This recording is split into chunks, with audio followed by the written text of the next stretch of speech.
The days after the gathering at the river passed in uneasy calm.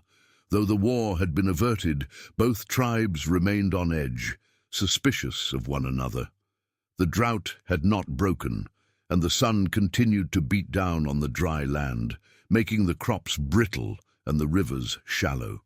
Okoye, now carrying the weight of his role as mediator, found little rest. Each morning, he rose early to consult the village elders and offer solutions to their growing problems. The whispers of famine were spreading, and the alliance between his people and Nala's tribe was fragile at best. The peace felt like a dry leaf, one wrong move and it could crumble to dust. One evening, as Okoye sat beneath the baobab tree, deep in thought, a shadow fell across him. He looked up to see an elder from the neighboring tribe, Kwame, approaching. "The Leopard King has not spoken again," Kwame said, his voice low and serious. "He is silent," Okoye replied, though the memory of the Leopard King's warning still echoed in his mind. Kwame's wrinkled face twisted with concern. The tribes are losing faith in peace. Every day, warriors whisper of battle, of taking what they need by force. They do not believe that Nala's people will keep their word. Okoye clenched his fists. And what of Nala? Does she still believe in unity? Kwame sighed. She fights for it, but her position is weakening. The drought is tightening its grip, and her people grow desperate. As Kwame spoke, a chill ran down Okoye's spine. Despite the heat of the day, something was wrong, deeply wrong. He had seen Nala once since their pact, and while her words had been determined, her eyes had held fear. She, too, was losing control.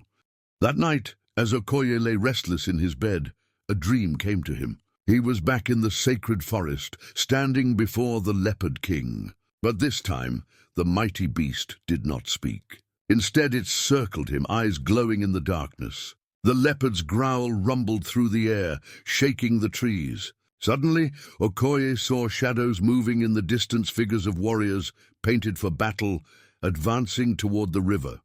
Then in the dream, the leopard stopped circling and gazed at Okoye. It was no longer the great ruler of the forest, but a predator ready to strike. The leopard bared its teeth, and Okoye felt the weight of its wrath. He awoke with a start, sweat drenching his body. He knew what the dream meant. War was closer than ever, and the leopard's wrath, once held back, would soon be unleashed. But what had triggered this shift? The next morning, Okoye sought counsel with the village seer, an old woman named Dahlia, who was said to have a connection to the spirit world.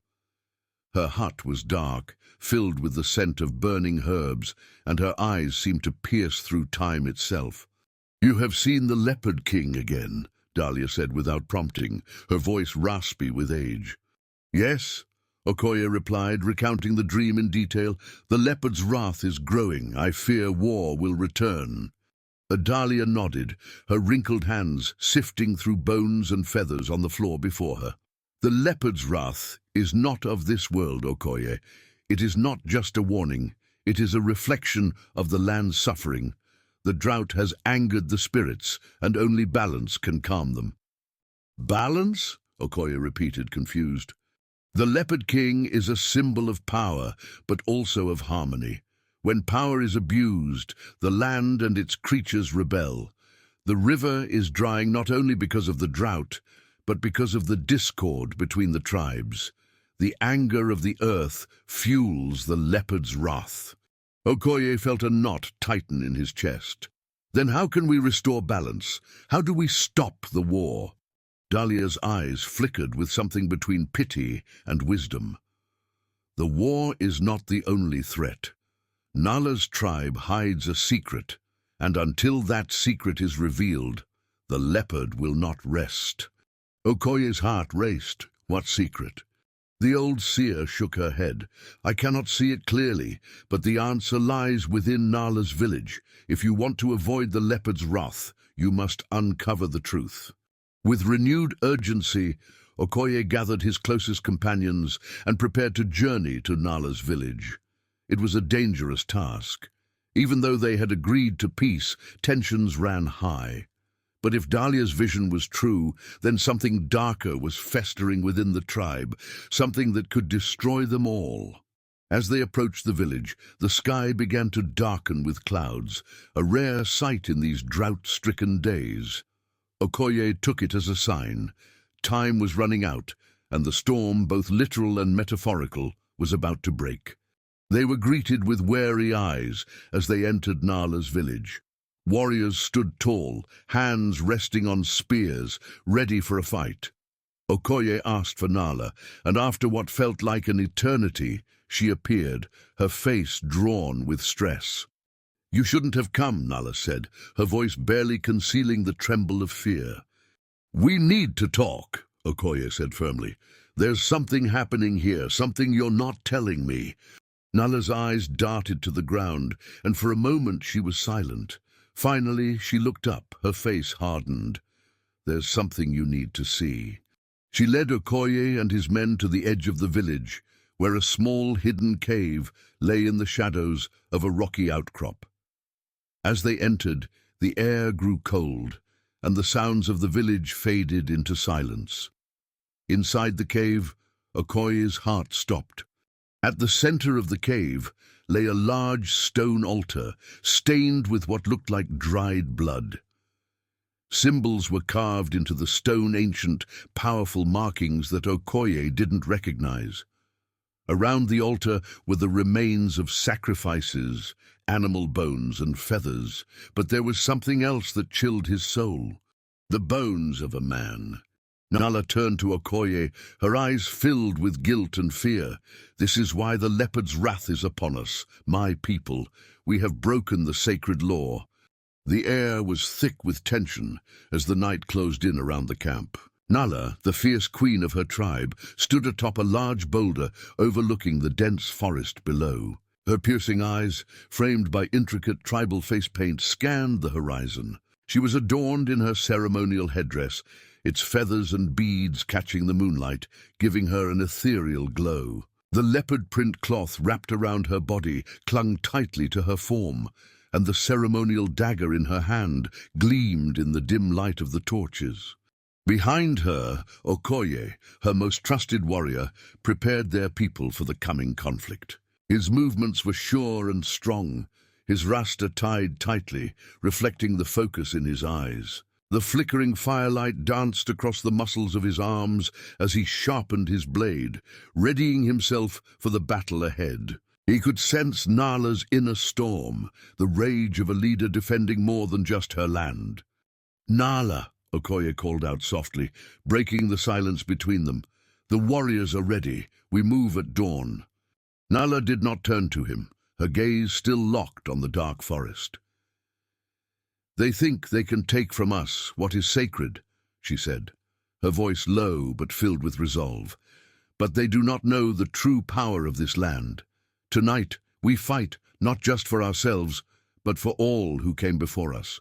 A rustling in the bushes interrupted their conversation. A young scout, breathless and wide-eyed, stumbled into the clearing. "My queen," the scout said, bowing. "They have entered the sacred forest. The enemy moves swiftly, fires burn in their wake." Nala's hand tightened around her ceremonial dagger. The sacred forest was more than land. It was the spiritual heart of her people, the place where her ancestors' spirits roamed, and where the leopards, their protectors, lived. To trespass on such ground was the ultimate offense. "Okoye," Nala said firmly, "gather the warriors. We move now. They will not take our future from us." Okoye gave a swift nod and turned to gather the warriors. The camp became a hive of activity, with warriors donning armor and readying their weapons. The quiet tension that filled the air was replaced by a palpable energy, one of determination, of unity. Nala's people were prepared to defend the land they held sacred. Nala stood in the center of the camp, her presence commanding. She could feel the ground beneath her feet, hear the whispers of the ancestors through the trees. The leopards appeared from the shadows, their glowing eyes reflecting the firelight. They were not merely animals. They were the guardians of this land, bound to Nala in spirit and purpose. With the leopards leading the way, Nala and her warriors descended into the sacred forest. The trees towered above them, their branches forming a protective canopy. The further they traveled, the stronger Nala felt her connection to the land. It was as though the forest itself was awakening, readying itself for the battle. When they reached the edge of the enemy's camp, Nala paused. Fires burned bright in the enemy camp, but the invaders were unaware of the approaching storm. Nala crouched low, signaling her warriors to do the same. Her leopards mirrored her movements, silently moving through the underbrush. She raised her hand, and with a feral cry, she and her warriors surged forward. The battle was swift, and Nala fought with the strength of her ancestors. Okoye, by her side, moved like a shadow, his blade cutting through their enemies with precision. The leopards pounced, their claws and teeth tearing into the invaders who dared desecrate their sacred land. But amidst the chaos, Nala's eyes caught sight of something unexpected. Children. The invaders, though ruthless, had brought their families with them, fleeing from a land that had turned barren. These were not just enemies, they were desperate people, struggling to survive. In that moment, Nala's heart softened. Though she fought fiercely for her land and people, she could not ignore the sight of innocent lives caught in the crossfire. She glanced at Okoye, who had also noticed the children, and gave him a silent nod. "Stop!"